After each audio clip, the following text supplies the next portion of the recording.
Hi everybody, I'm Sarah, and I decided to take a couple minutes today to explain why I do ship Wincest and I don't ship Destiel.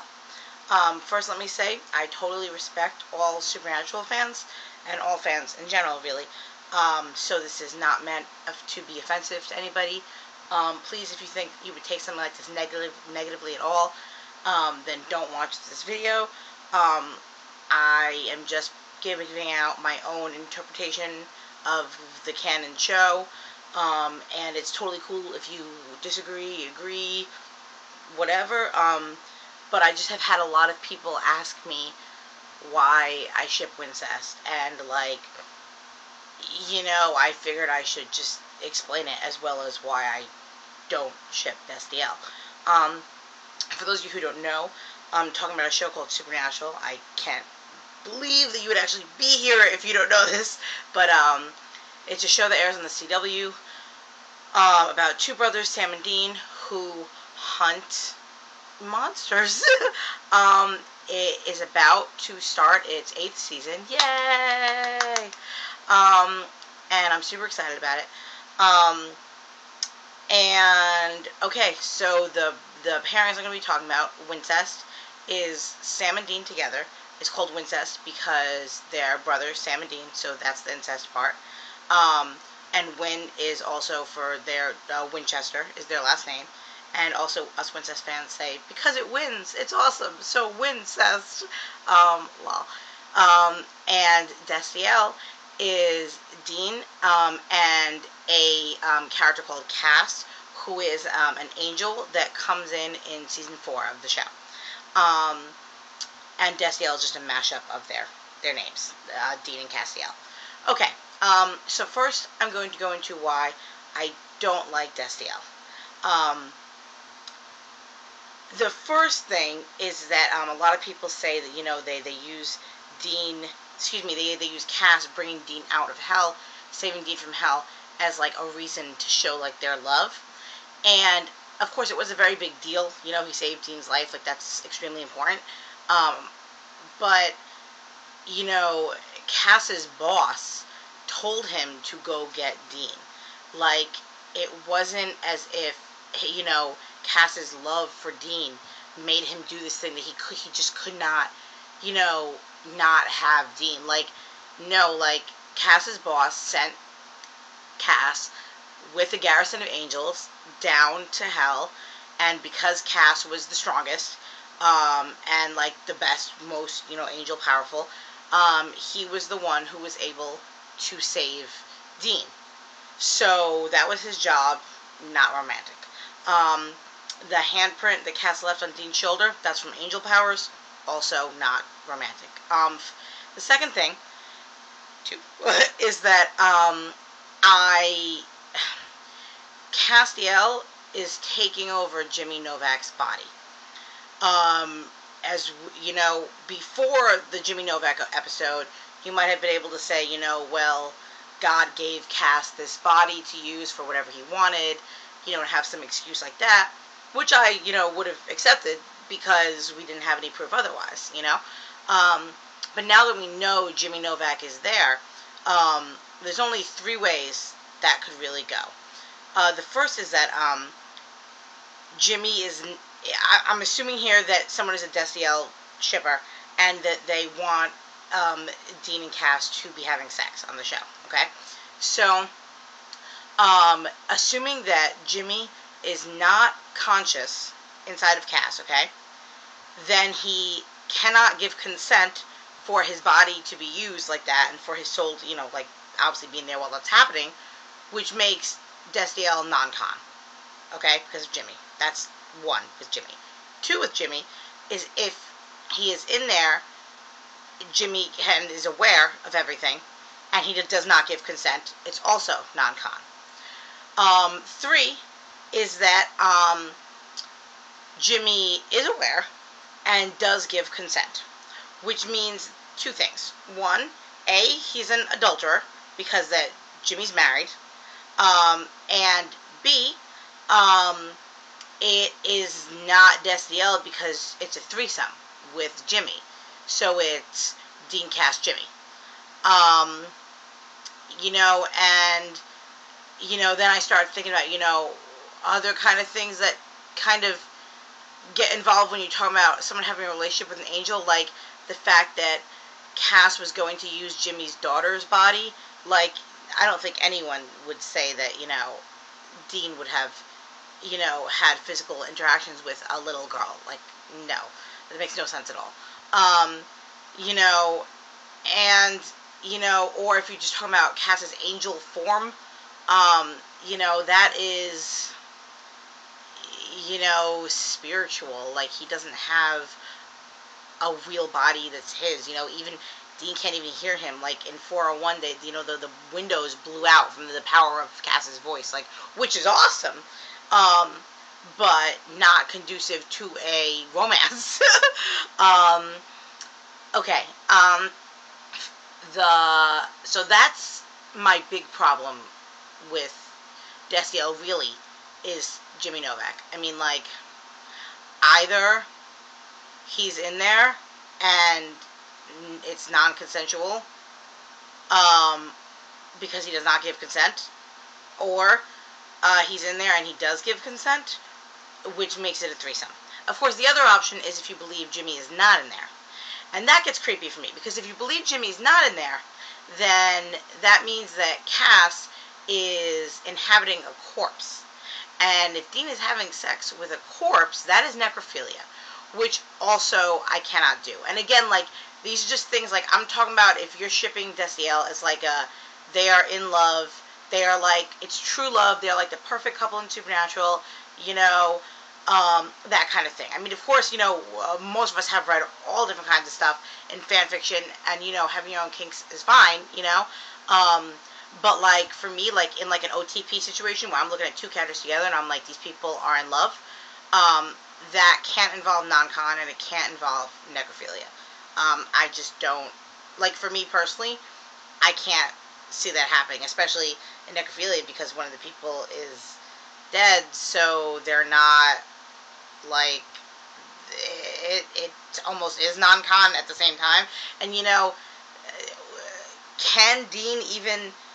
would Dean even consider having a relationship with Cass, because that, Cass inhabiting someone, Dean's used to hunting things that inhabit people and making the supernatural creatures leave to save the human.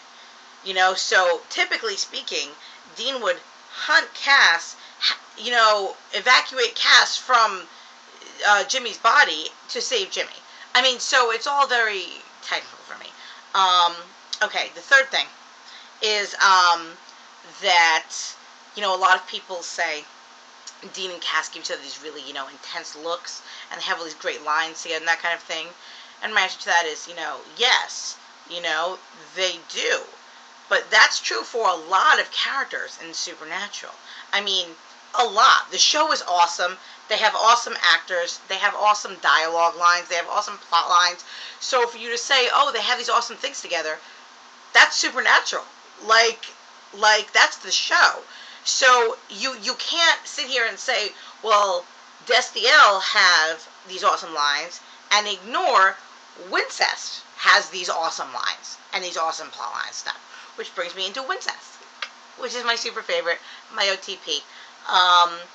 Okay, the first thing you need to know about Wincest is that when I started watching the show, fandom was having like an incest period. Kind of like how fandom is having a werewolf period right now, but it was incest. I'm not sure, there was just a lot of it going around. We saw it everywhere. And I started thinking, my God, I want to see a show with two brothers that are not in love with each other like that. That do not have romantic love with each other. And, I kind of made a stand about Supernatural. I was like, Supernatural, they're just brothers in it, So I started watching it. And at the end of season 2, I totally took it all back. I was like, nope, they're in love with each other. Like, I agree there should be a show where brothers are just brothers. Supernatural is not it. Like, that was the wrong show to make my stand on. it just was. So, essentially, some short reasons why I do ship Wincest. First off, several times throughout the show, in Croatoan, in a couple of other episodes, and, the fact that, Dean, literally sells his soul to get Sam back. Like, we're shown over and over and over and over again that Dean and Sam can't live with each other, or if they can, they don't want to. They want to be together. They're willing to do anything for each other. The thing that really sold me on Wincest was the fact that when Sam died, Dean went and sold his soul to bring his brother back. Because honestly, you know, and I mean, I understand it's a television show. I understand they needed Sam back. He's a main character. You know, I get all that. But, you know, maybe it didn't have to go down exactly that way. And the fact that it did, like, I feel that most siblings, if they lost their sibling, you know, maybe they go into a spiral of depression. They drink, they smoke, they do drugs, you know, they self-harm, you know, they sleep around mindlessly, you know, like, they do really hurtful things to themselves and others, you know, just out of having this pain, okay? Or maybe if they absolutely can't take it, they kill themselves, which is a horrible thing to say, but I mean, you know, it's just so insane to think Dean could not take it to the point where he had to get Sam back. It wasn't like, oh, you know, he's just going to drink and sleep around and, you know, kind of, you know, somehow get over something. Like, no, like, he had to have Sam back. That, to me, was like, oh, my God. Like, even regardless of all the other things they say to each other, that was, like, insane to me. A couple other things.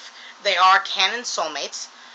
And it bothers me when people say, well, it's okay to say that they're soulmates, you know, because that doesn't have to be romantic. Listen, people, okay?